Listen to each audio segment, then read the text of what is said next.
Good. We're recording now, and I'm the host. Okay. All right. So we'll get started here in just a minute, everybody. We'll wait a couple more minutes to see who else shows up. Missing the Evans clans, who are usually here.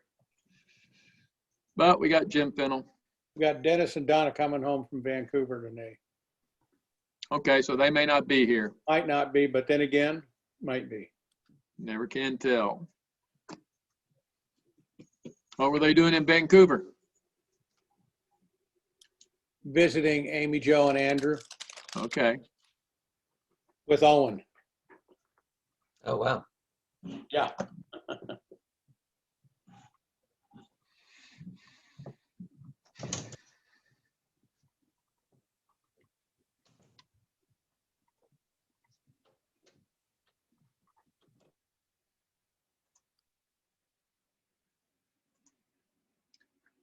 Well, let's go ahead and let me share my screen. There we go. Getting to where I can do this. Oh, there's Arvella. Did I pronounce her name correctly, Arvella? Okay.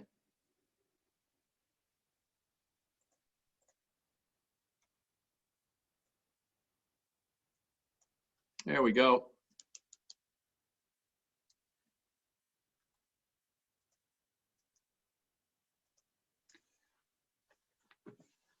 Well, let's go ahead and get started, everybody. Welcome to our class on Genesis. This, by the way, is our 10th class, and we'll have about 5 more. 1, 2, 3, 4, 5, about 5 more.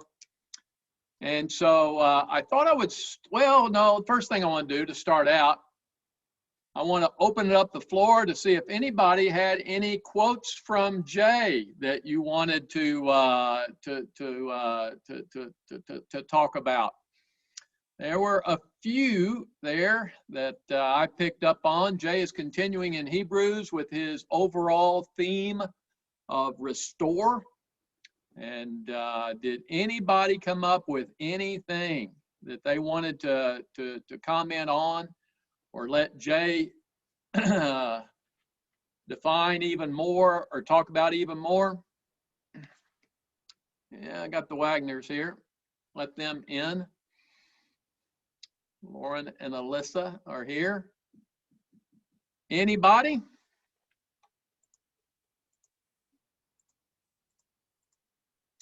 You know, the ones that I didn't have an exact quote, but Jay did talk about the temptation of Jesus. And anytime that, let's see, I got to let a few more in here. Admit. Okay. Anytime you talk about the temptations of Jesus, it's tempting to go ahead and talk about the temptation of Eve. And then it's also tempting to go into James and talk about the lust of the eye and the lust of the flesh and the pride of life. And so he didn't get into that. And I didn't really go over in a great deal of detail the temptations that set that conversation between Eve and the serpent. But it's an interesting parallel to what Jay was talking about in class. And then he talked about the threat of death. And the problems with you know, that we are all finite human beings, and that the problem of death, and certainly we're going to deal with the problem of death again this week, and then extend it into the work of God. So Jay, did you want to say anything in any more detail? I didn't have any exact quote from you, but I know you talked about those things. No, you know, we had as a scripture reading the temptations of Jesus, right? Because kind of an obvious one to pull when you're talking about Jesus being tempted like us. And I know especially in Gospel of Mark, there's indication that that is set up in a way So I haven't looked at it as closely in Matthew, which is where our scripture reading came from, but in Gospel of Mark, that it's set up to really parallel what happened in Genesis. Mm-hmm. And in fact, Gospel of Mark, like some of the other Gospels, starts off by saying the beginning of the Gospel of Mark, you know, so it's signaling us, giving us the word there to cue us in. Yeah. So yeah, some parallels there. There are parallels, and I like I said, I thought about going ahead. There's Dennis Evans. I'm admitting him right now. I did think about very seriously about putting together some sort of slides that you know, put together the conversations, because there's obviously a parallel between the conversation of the serpent with Eve and then the conversation of the serpent with Jesus, you know, Satan and Jesus. You know, here at the beginning of Genesis, there is this temptation that Adam and Eve fell into. And then there's the temptation that Jesus at the beginning of this ministry did not fall into. And so it's an interesting a study to do, to compare those. And a lot of the commentaries that I read in talking about the temptations of Eve also related to, I believe it's James, Jay, correct me if I'm wrong, but where James talks about the lust of the eye, the lust of the flesh, and the pride of life. And they make that, and so there's kind of a three-pronged study that you can do on those temptations and those ideas. Well, anyway, quotes from Jay. Always interesting to see what's going on in Jay's mind and see if I can try to figure it out. There was mention of creation again with Jesus serving creator role. So yeah, that came up again. Yeah. And that's why, you know, I think I said this a couple of Wednesday nights ago, but as I started preparing these lessons, I kind of made the decision that I wasn't going to deliberately draw all of the parallels between Genesis and the rest of the Bible. You know, the Bible is very much a self-referencing book. It goes back and forth all the time. But I wanted to just mine Genesis for the wisdom that we can get just from studying Genesis. And to some extent, you can't do that. You know, you've got to go other places. But and in fact, I've got another scripture that I quote here from the New Testament as well. But I think if we stick with Genesis, there's still plenty of knowledge and wisdom to be gained from just looking at Genesis by itself. So anyway, here we go. This, like I said, this is the 10th class. And I very much hope, I'll finish the first 11 chapters of Genesis, but we won't get, unless we reference it obliquely, we're not going to get into chapter 12 where God calls Abraham. But just to review really quickly, Genesis chapter 1 is where it is the account of God creating the heavens and the earth. It is strictly you know, God takes center stage. The creation of the earth takes center stage. The crowning act of creation is the creation on the sixth day of man and woman in God's image equally. I mean, they were both created in God's image. And so this bleeds over into chapter 2, the first 3 verses. But then starting in chapter 2, verse 4, then it begins with the creation of man. You know, it talks about man being created. It refers back to about the 3rd day when there wasn't any green plant because God had not caused it to rain. And so, but it gets into the creation of man and then the creation of woman from a rib of man. And so it's more man-centric than it is God-centric. In chapter 3, we have the temptations that we just were talking about and the sin that they ate of the tree of the knowledge of good and evil. And and you had them being kicked out of the Garden of Eden. In chapter 4, the first part of chapter 4, you have the story of Cain and Abel, and how Cain's sacrifice was not acceptable to God, Abel's was, and Cain became jealous. There's a conversation between Cain and God, and Cain ends up killing his brother Abel. And again, this is one of the things that I really didn't take a lot of time going over. I wished I had, because Dennis is here now. Dennis Evans is here. God kind of takes a shot at farmers in the 4th chapter of Genesis. And I was looking forward to taking a shot at farmers, but I just haven't figured out a way to work that in quite yet. But that's the first part of chapter 4. Second part, we have the generations of Cain. I did spend quite a bit of time talking about the generations of Cain, and I'm going to spend some more time today talking about the generations of Cain, culminating with the man Lamech and his poetry. Well, that's all in chapter 4, the second half of Genesis. Chapter 5 then moves on to the generations of Seth.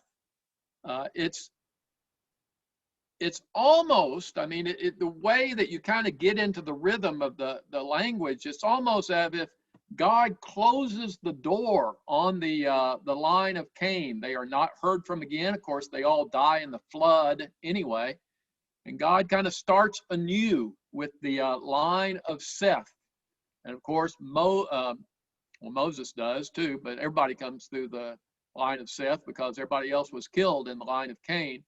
But Noah comes through the line of Seth, and we're going to spend a whole lot more time, not a whole lot more time, but a couple of Wednesday nights mining this generational stuff that we tend to just read through and not pause to think about the implications of all these years and all the information, all the comparisons that you can make by looking at the line of Seth. Chapter 6 is the call of Noah, the prelude to the deluge. We're going to get to that next week and talk about the call of Noah. Played, of course, in the movies. If Moses is in my mind as being Charlton Heston, from now on I will think of Russell Crowe as Noah. He's my Noah. So anyway, chapter 7 is the actual flood, which we will get to. Chapter 8 is coming out of the ark, the exiting from the ark, which we've already referred to a little bit in terms of the order that they went into the ark, and then the order that Noah and his sons and his wives, it should have been Noah and his wife coming out of the ark together, but no, it wasn't Noah and his wife. It was Noah and his sons, then Noah's wife, then his son's wife. And so we'll come back to that. Chapter 9 is this strange little story of being drunk and disorderly. If Noah is a kind of a Christ figure, that he's going to save us from this back-breaking labor that we have been engaged in, then there's just no doubt that no, that's not true. Noah is not the salvation figure that they were looking at, because he becomes drunk and disorderly, and we have 2 sons that do what's right and 1 son that does not. Then we get into the generations of Noah, which is an interesting study as well, because that's all sorts of genealogical information that becomes important later on in the Bible. And so we'll hopefully get to some of that. And then finally, the Tower of Babel. And we need to talk about why the Tower of Babel was there and what it means for us today. And then finally, we get to the generations of Shem. The Abrahamic line comes through Shem. You got Shem there at the top, and then you finally get down to Abraham at the bottom of the line and genealogy of Shem. So you have all these genealogies that I used to tend to just gloss over and not really dig into the details at all. But we're going to dig into some of the details from these genealogies. Some of it we'll do tonight, as a matter of fact. that's what we're going to be doing. We're going to be going into the ark. We're going to be in the ark. We're going to be coming out of the ark. We're going to be talking about drunk and disorderly, and we're going to get to the generations, and we're going to get to the Tower of Babel. And by the time we get done with that, we're going to be done we'll be at the end of April. And it'll be time for us to do something different for this class and move on to something else. Any comments by anybody about anything that you would like for me to talk more about as a result of this brief review of the first 11 chapters, the ancient history of human beings?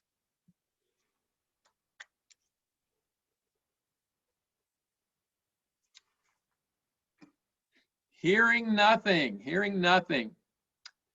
Here's what we did last week, and here's what we're going to do this week.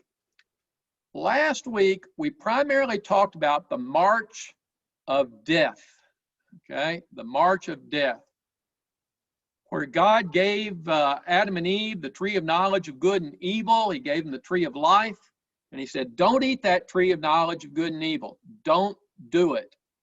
On that day, you will die. Of course, they ate of it. They didn't die on that particular day, but death does eventually come. And death comes in a lot of different forms. We talked about the death of the animals because God made them garments of skin.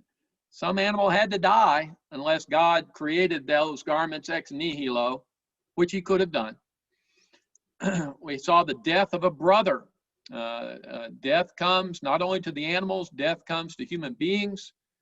And finally, we talked quite a bit about the philosopher of death, who is Lamech, and his initial poetry, the initial polygamist, the initial poet, and the initial philosopher of death that is kind of the manifestation of the fullness of death, the fullness of a philosophy of I'm doing things on my own. I am my own man. I will make decisions for myself. If anybody starts to bother me, I'm going to hit them back. If anybody bothers me in the slightest, I'm going to kill them. And so that is the philosophy of Lamech, which God, of course, completely rejects. He says, no, that is not what I intended for my creation. And so he sends the flood with pretty much total death. So death comes to that he promised, if you eat of this tree of knowledge of good and evil, you're going to die. And a lot of people did. And so there was this march of death through the first 10 or so chapters of Genesis. But we can't overemphasize the march of death. We have to emphasize it because it's there. But what we really also need to look at is the parallel passages to each of these types of death where God is at work. The work of God is evidenced by not only did he have a tree of knowledge of good and evil in the garden, but he had a tree of life. Tree of life. No evidence that they actually ate of the tree of life, but it was there. You had the death of the animals, but that's because he needed to make garments of skin for Adam and Eve. He cared about his creation. Quite frankly, you have to draw from that he cares about you and me as created individuals, created in his image, a little bit more than he cares about the deer, okay? God does care about the deer, all right? He does care about the deer. But if it comes between saving a deer and allowing you and me to have clothing and warm clothing to wear, he'll take the warm clothing every time, all right? Death of a brother. We didn't get to talk about it much, but it's just a fascinating, and me, little fascinating conversation there between God and Cain, you know. If you do right, you will do fine. You'll be okay. Don't let this overcome you. Don't let this anger get the best of you, Cain. But Cain does let his anger get the best of him, and he ends up killing his brother. So God was right there. He was working. He didn't prevent it. You know, God doesn't prevent the bad decisions that you and I want to make. He doesn't prevent those things, but he's certainly here counseling us against those bad decisions that you and I tend to make. There's the philosopher of death with Lamech. We compare that to the philosopher of life, the other Lamech. There's Lamech, the philosopher of death. There's Lamech, the philosopher of life. We talked about both those things. And then, of course, there's the flood. And then there's God saving his creation through the ark. And we'll get to all that. The last week was the march of death. This week is going to be the work of God. God is at work in your life. He's at work in my life. He was at work from the very beginning, and he is still at work. Jesus and God are still at work in the life of his creation. So, unless somebody wants to jump in and say something, that's what we're going to talk about today, is the work of God. Pausing for just a moment. See if anybody wants to jump in.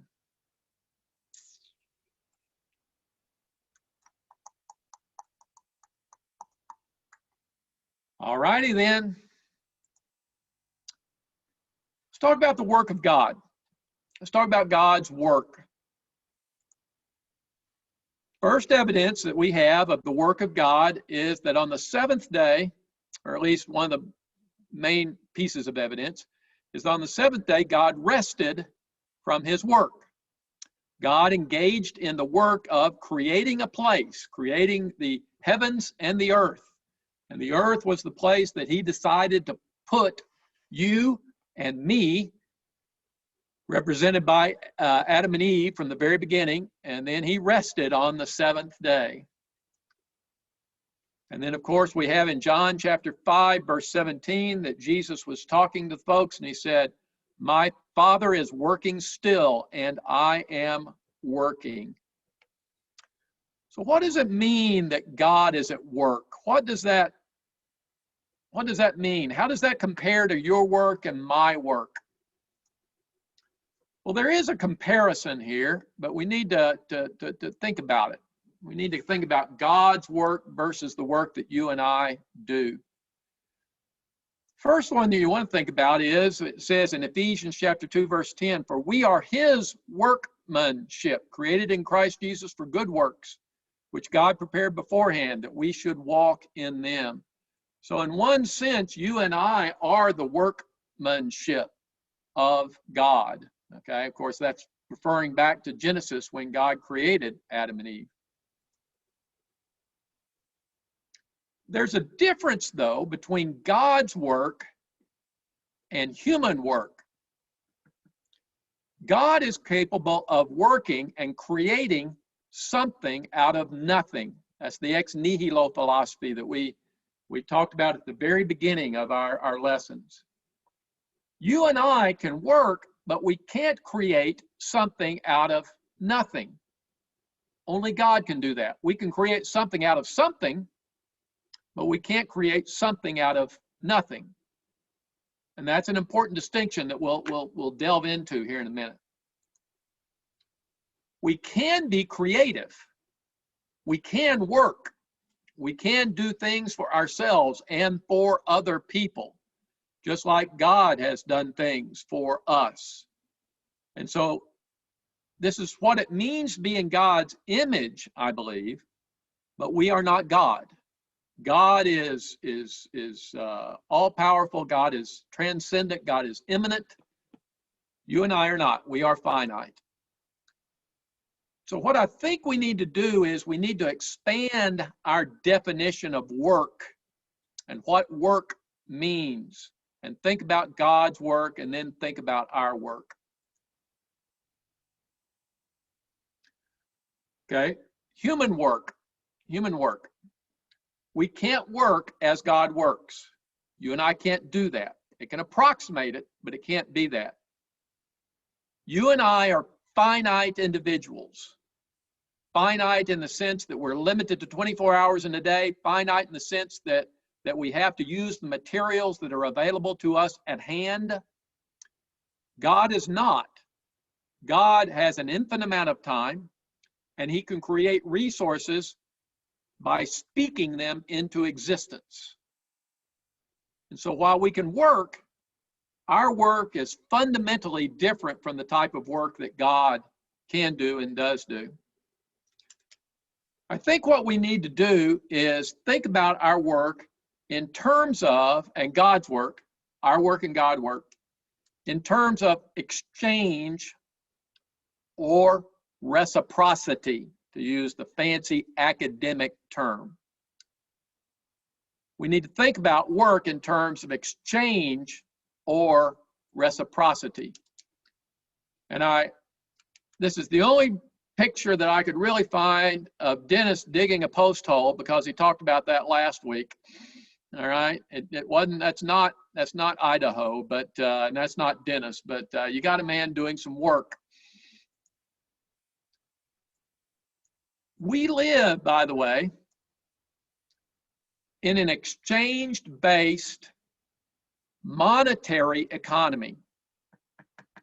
You and I, the way that we live economically is exchange-based and it's monetized. We live in a monetary economy that is exchange-based. What do I mean by that?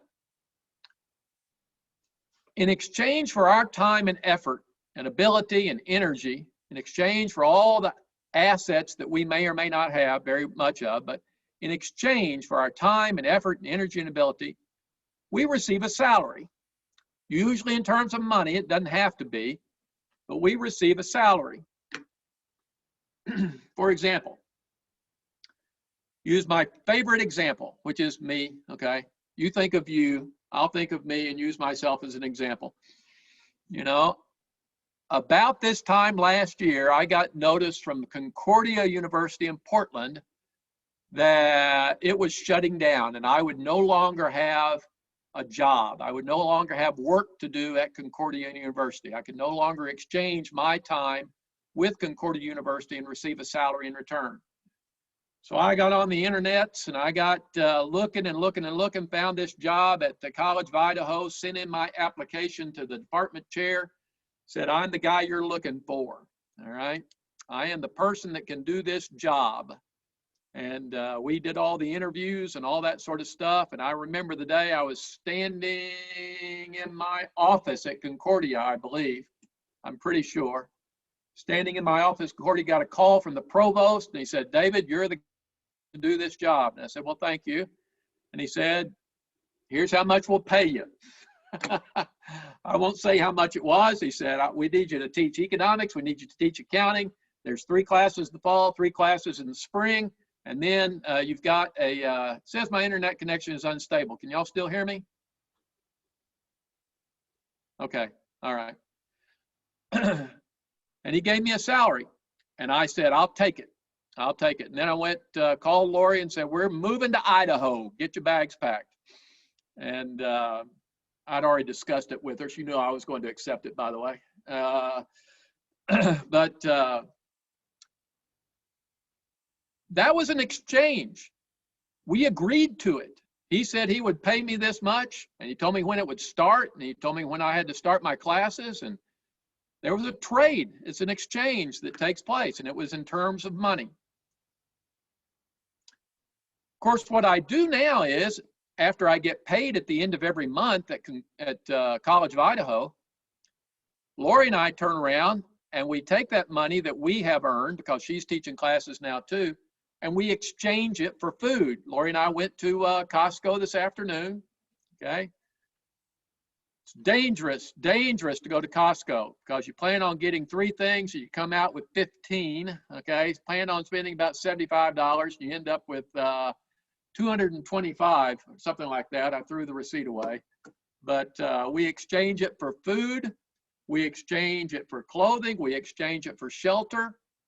We live in an exchange-based monetary economy. It's the way that we all live our economic lives. We tend to use the word work only when we're engaged in an exchange activity. We tend to talk about going to work. We tend to talk about going to work, which means I'm going to the place where I told them I would be, and if I stay there, then they're going to give me my salary. That's what we tend to refer to as work. But that's not the way God works. That's not God's definition of work. We tend to think of work as exchanged, monetary. So what we need to do is we need to expand our understanding of work. We need to expand our understanding of work and thinking about it in different terms of reciprocity. Because again, the way that we tend to think of work is, if I give you my time, in exchange, in reciprocity, you're going to give me money. All right? That's the way that, and we refer to that as work. But we need to expand that definition. We need to think about it more. All right. First complicated chart here, guys. Complicated one. We need to think about our work and exchange relationships in terms of the reciprocity, what we get in exchange for what we have promised. And there's 4 ways to think about this. I got this from a fellow named Marshall Solins called Stone Age Economics. But there's 4 ways. Actually, he defined 3 and I added a 4th. So he defined 3. The first one, which we're most familiar with, is called balanced reciprocity. But there's 3 others. The other 3 are general reciprocity.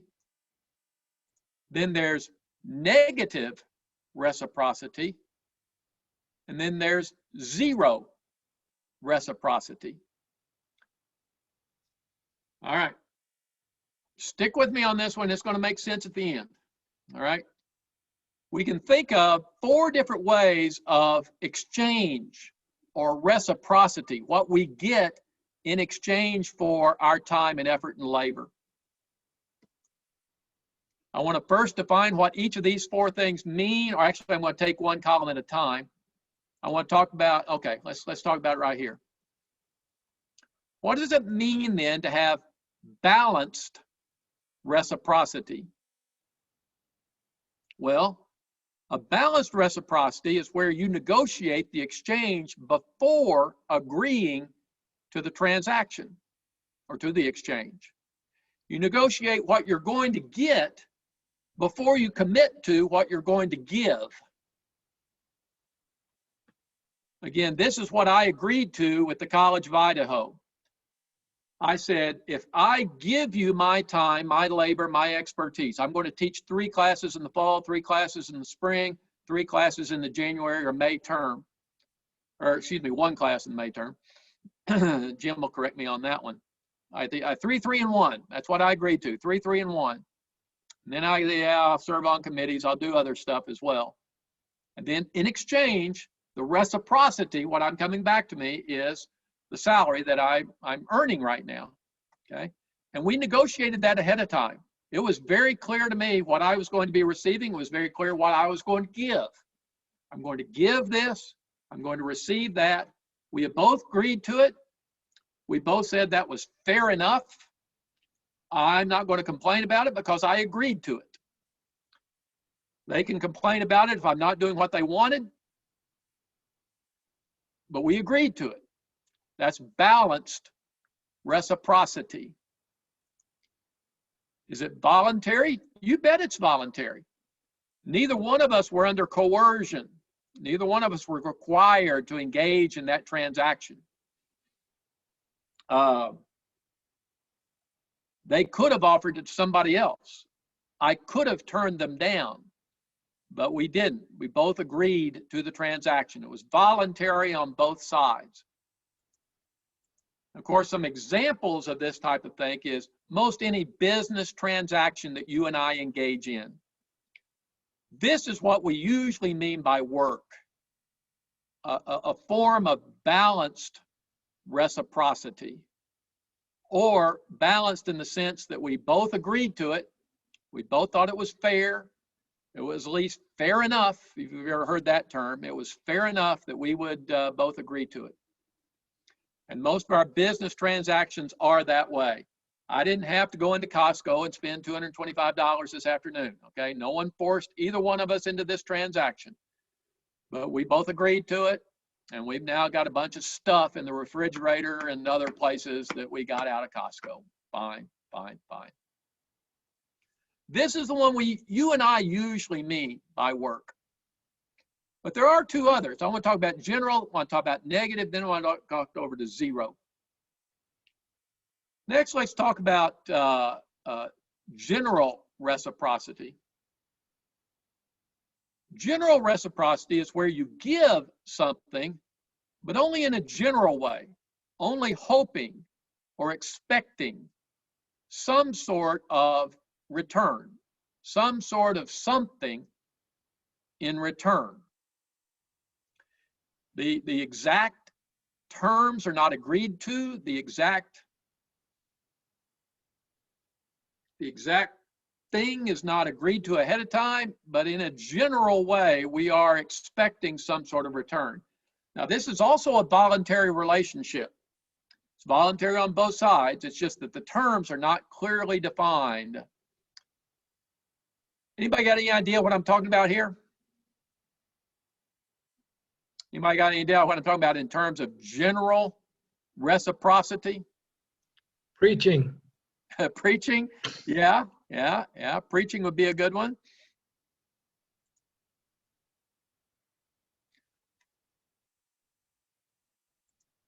What I usually mean by this is family relationships, which preaching is kind of that way, and also charitable giving. Charitable giving. You know, we can talk about family relationships. When you get married, when you enter into the marriage contract, and we can talk whether or not it's a contract or a covenant. We'll get to the difference between contract and covenant here pretty soon. You're agreeing to something. You're agreeing to serve the other person. You're agreeing to live with them and have their best interests as mine. What are you expecting in return? Well, that's undefined. It's not. That's not negotiated ahead of time. All right, in the same sense of your work relationship. It's just, you know, it's. I hope that works out between you and me. All right. And a lot of times it would be good if you talked about it a little bit more before you got into that relationship. Also, charitable giving would fall under this category. You know, I give to the Caldwell Church. I give to Columbia Christian Schools. Now, the return I'm getting from that is not defined, and yet there is an expectation of return. You know, I'm expected to be treated decently well at church. I'm expecting that Columbia Christian teaches the students there about the love of Christ, as well as in addition to their reading, writing, and arithmetic. And if they don't, if Columbia Christian doesn't do that, if all of a sudden they decide to not really be the type of Christian institution that I can support, I'll withdraw my support from it. I withdraw my support. Hadn't happened yet. But there's a difference here between this balanced reciprocity where you agree to your gift and your giving beforehand versus you agree to the gift not really knowing exactly what you're going to get in return. All right. I want to take the far right-hand column now. And that's negative reciprocity. What does that mean?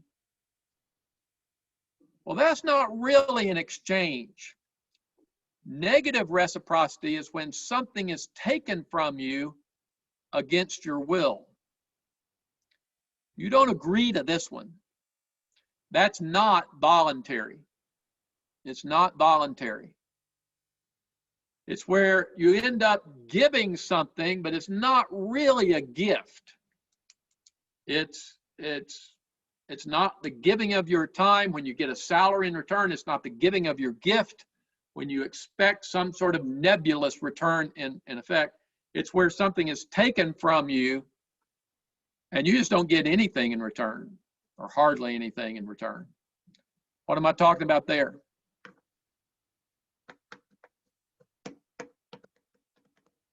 What's the example there? Slave labor. Slave labor would be a good one. Or just slavery, period. Or slavery, right? You didn't agree to it. I had two things in mind. I hadn't thought about slavery, but that's a good example. Theft and taxes, which is some of us kind of the same thing, but you know,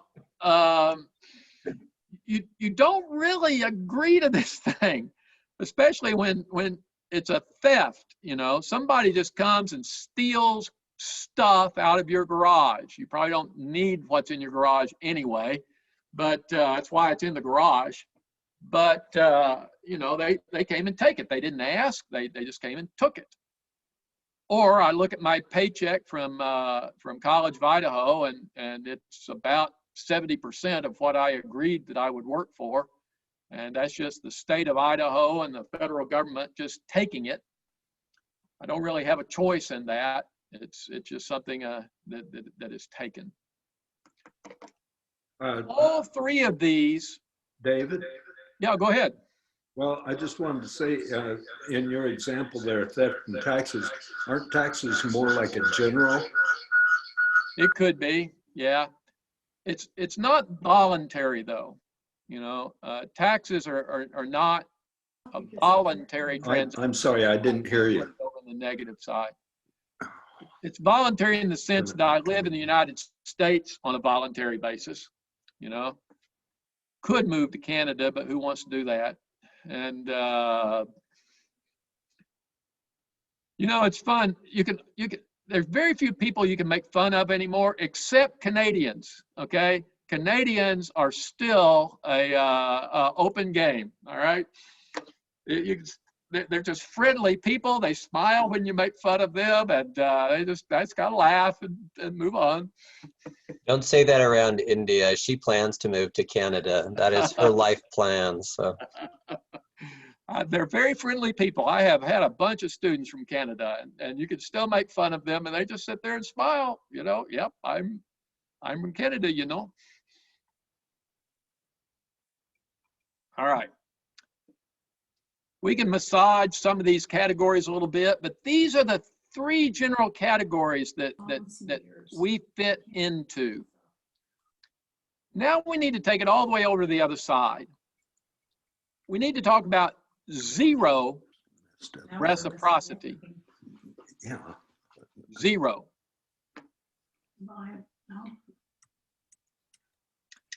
This is where we give, but there is no need, no expectation, no desire of anything in return. Giving with zero, absolutely zero expectation of anything in return. Is that voluntary? Well, yes, it is. Certainly it is. But the thought question I want us to ponder for this in the next few slides, are you and I, as human beings, capable of this kind of giving?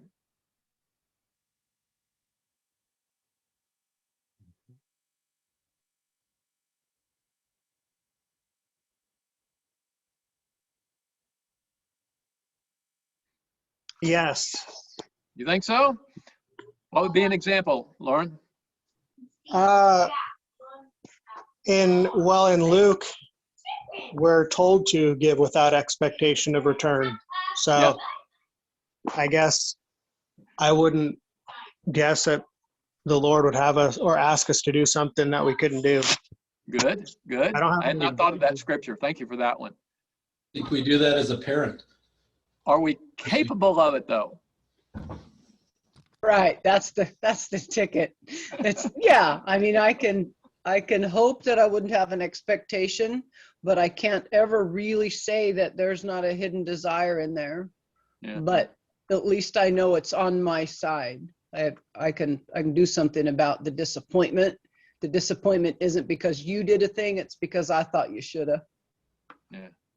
So, David, what about falling on a grenade for somebody? Yeah. Yeah. Good. Going No over. greater love. Yeah, yeah. Just as a parent with young children or as a grandparent. Yeah. Give without expectation, I think. I thought about the grenade example, and I didn't remember the Luke example that Lauren referred to. So both of those are good. That helps me expand my thinking about this. I have thought about the kids one. Yeah, I mean, you know, I gave and give plenty to my kids. I'm kind of expecting something in return from that. You know, I'm not expecting a monetary return. I don't want them to give me any money back, right? I'm not expecting, you know, I'm not expecting that. But I am kind of expecting them to shape up and do what's right and, you know, get with the program. And if they don't, you know, the tap's going to be shut off eventually.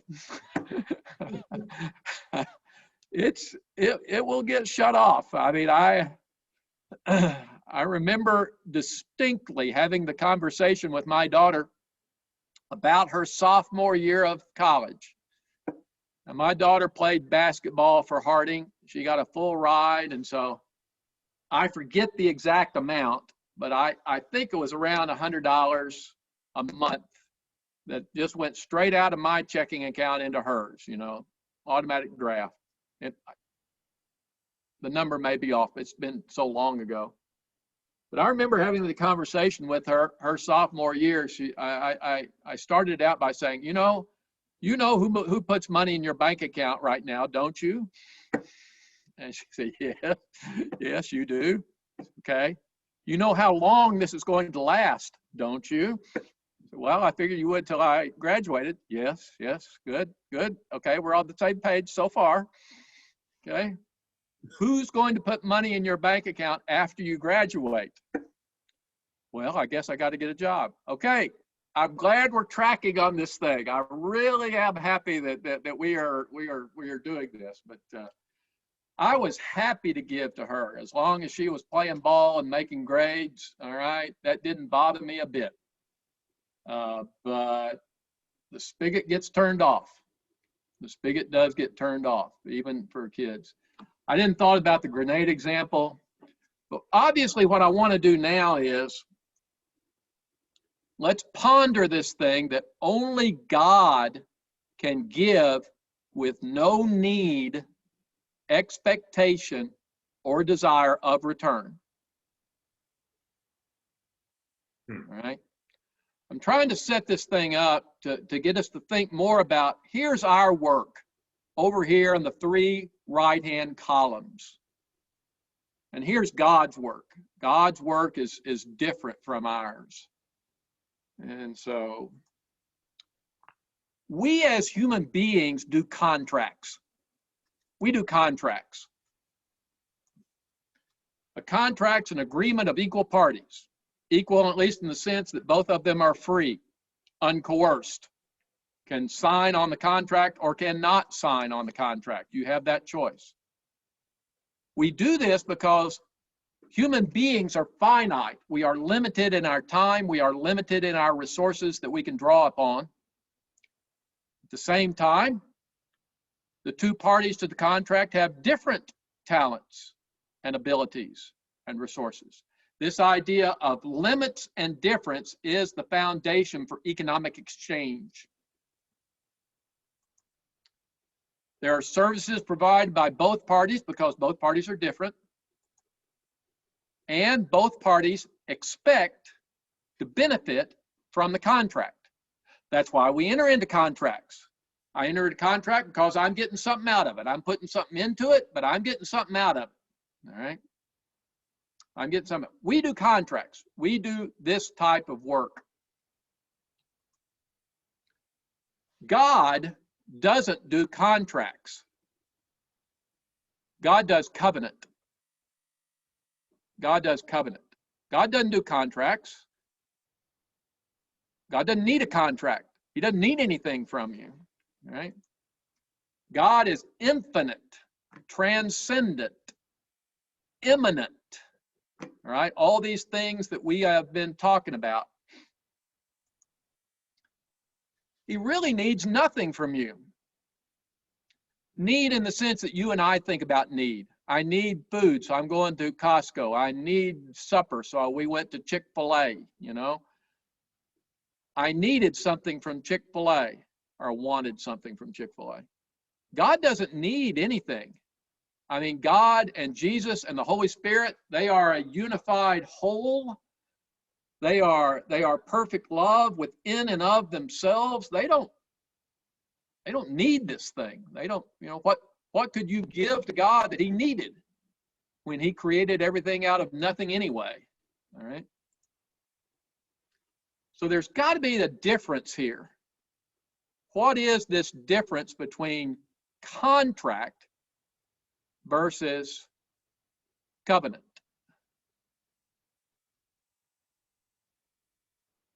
That's the thought question. Is there a difference? God doesn't do contracts. God does covenants.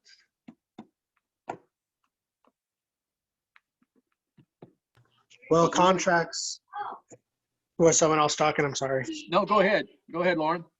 Yeah, contracts have conditions that need to be met by both parties. And if circumstances change, you still have to meet up to what you agreed to on the contract. In a covenant, if conditions change, God will still follow through no matter what, I guess. Yeah.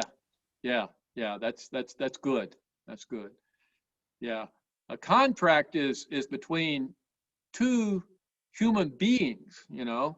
It's between I need something that you have, you need something that I have, and we enter into a contract and we exchange and we're both better off. That's economic growth. Economic growth takes place as a result of contract, all right?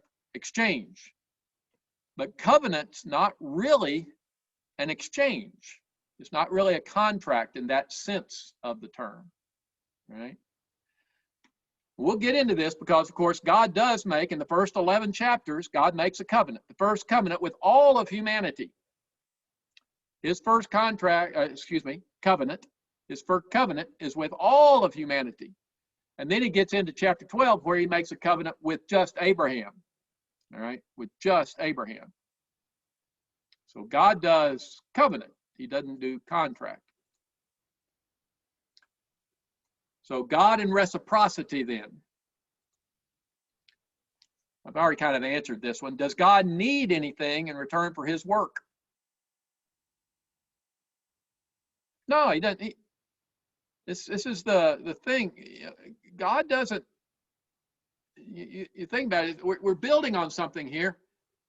God created, if you believe in ex nihilo, God created the heavens and the earth out of nothing. And we're part of the nothing that he created, okay? We're part of the thing that he created out of nothing, I should say. So what could we give him that he needed? The answer is nothing. Nothing. He doesn't need anything.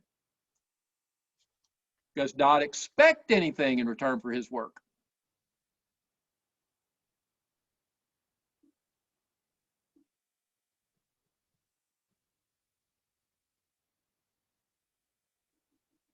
Trickier question.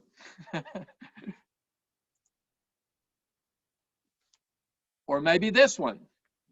Does God want anything in return for his work? Yeah, I think so. What does he want?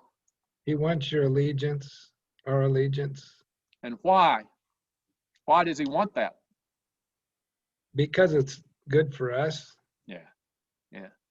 I wish Keith were here. That's where he can start talking about that God does this because he loves us. All right. Mhm. Genesis never mentions love, by the way. Okay. And but it's there in other parts of the scripture. Okay. But God doesn't necessarily need it. I mean, he wants it because that's what's good for us. Does God stop working if he receives nothing in exchange? I can't see that he does. I mean, he's still at work, right? And that's another big difference too between a contract and a covenant. there's always an exit on a contract if someone doesn't follow through, so you have an escape. Well, if we don't meet his conditions, it's not like he's looking to escape. He's Right. still going to come through. Right. And the first covenant he makes is with all of humanity, that he's not going to destroy us again by water. All right. That's the covenant that he makes with us. All right. And there's a little more to it than that, which we'll talk about in a couple of weeks. Again, I'm kind of repeating this. God created the heavens and the earth out of nothing. He has no need of anything. He doesn't need us. Well, since God has no need of anything from us, why is he so upset if we don't do what he wants? He seems to get upset, like sending a flood. He seems to be sorry that he made the world. Why, if he doesn't really need anything? Well, again, it gets back to the idea that Keith keeps bringing up, that we need to, that he gets upset because he knows what's best for us and he loves us. Okay. God does covenant. God doesn't do contract. God created the heavens and the earth out of nothing. He has no need of exchange. But God does do covenants. The first one is with Noah and with all of humanity. The first one that we'll get to in another week or two. And so I think I might have another one. Yeah. That's kind of what I wanted to say. I want us to get to the idea that we need to expand our definition of work. God is in the work of covenant. God is in the work of caring for his people. He's not in work that he's going to get something in exchange. The way that we use the word work and the way God uses the word work are really kind of two different things. Two completely different things. But before we get to the story of Noah, we need to do some work on generations. We need to study again some of the generational stuff. And I sped through it last time. I'm going to speed through it right here at the end of this class, because we're just about at 8 o'clock. Next week, we're going to start talking about generations as the prelude to the deluge. I don't know, I always like that term. Prelude to the deluge. Okay? It kind of rhymes if you're from Arkansas and speak it that way. We're going to talk about generations from Adam to Noah again. All right? And by studying these generations, and I hope you come back next week, because by studying these generations, there's a lot of the scriptures in Genesis that start to make more sense. They really start to kind of come together and say, oh, that's what he meant by that. That starts to make sense. Now, I'll give you the first one here, even though we did this last time. Adam had 3 boys and others that are unnamed: Seth, Cain, and Abel. Of course, Abel had no kids because Cain killed him. And if you look above the line, these are all the generations of Seth. And if you look below the line, these are all the generations of Cain. Seth had Enosh. Cain had Enoch.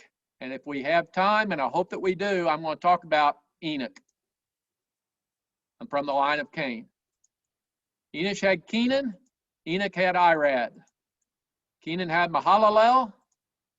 Irad had Mejujael. Mahalalel had Jared. Mejujael had Methuselah. Pardon me to anybody that speaks Hebrew that I'm butchering these names. Jared had Enoch, famous. Methuselah had Lamech. Enoch had Methuselah, oldest man that ever lived. Lamech had Jabal, Jubal, and Tubal. Jabal, Jubal, and Tubal. Methuselah had Lamech, and Lamech had Noah. What we talked about last time was the difference, the comparison of these two Lamechs. Lamech as compared to Lamech. Lamech from the line of Cain versus Lamech from the line of Seth. And their poetry. These were the first two poets. But once you put it on a line chart like this, a couple other scriptures kind of pop out. First one is Enoch up here. Enoch from the line of Seth, because Enoch was the one where it says, at this time, men began to call on the name of the Lord. Genesis chapter 4, verse 26. Well, who began to call on the name of the Lord? Well, probably these people here above the line. I can't prove it, but I think this is what they're referring to. Because the people above the line are probably what they call the sons of God. And the people below the line are the daughters of men. Okay, which becomes important in Genesis chapter 6. Genesis chapter 6. And I wish I had more time, but I have run out of time. I've got another cool chart that I hope to get to. It's this one right here. I'm going to page real quickly through it, and then we'll start out next week with it. Okay. In Genesis chapter 5 or 6, it starts giving us some dates. It gives us some ages. And so what I've done here is I put the years up on the very tippy top. So you can see years from Adam born in the year 0, and then 900, 1,000, the year 1100, 1200, 1300, 1400, 1500, and then the flood came in 1656. That's when the flood arrived. Well, Adam was born on the year 0, and he lived for 930 years. And he died. And he died. Seth, on the other hand, was born when Adam was 130 years old. And he lived to the age 912, which means that Seth died in the year 1042. Enoch was born in the year 235, and he died at the age of 905 in the year 1140.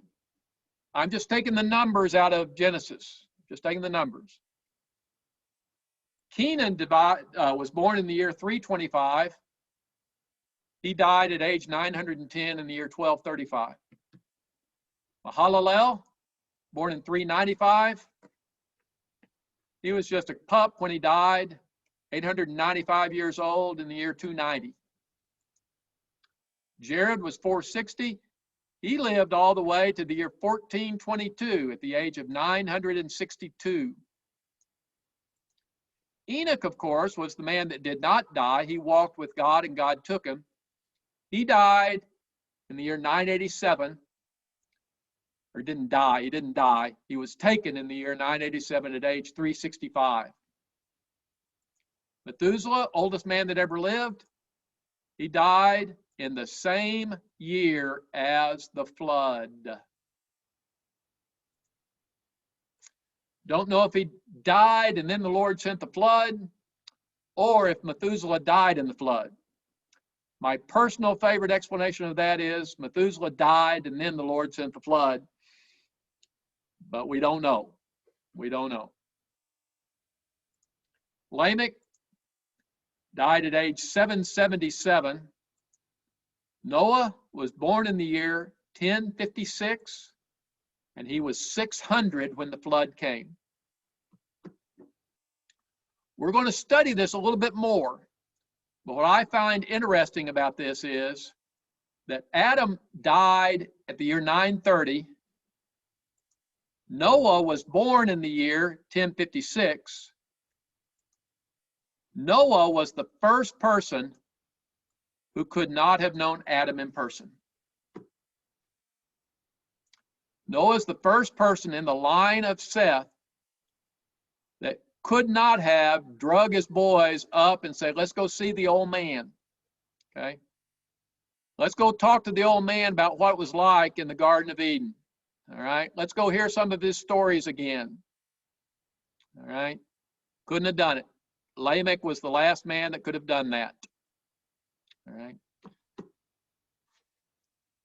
I'm 5 minutes over. Any other comments? Any other questions? We're going to explore this chart right here for some other interesting things that are true about this.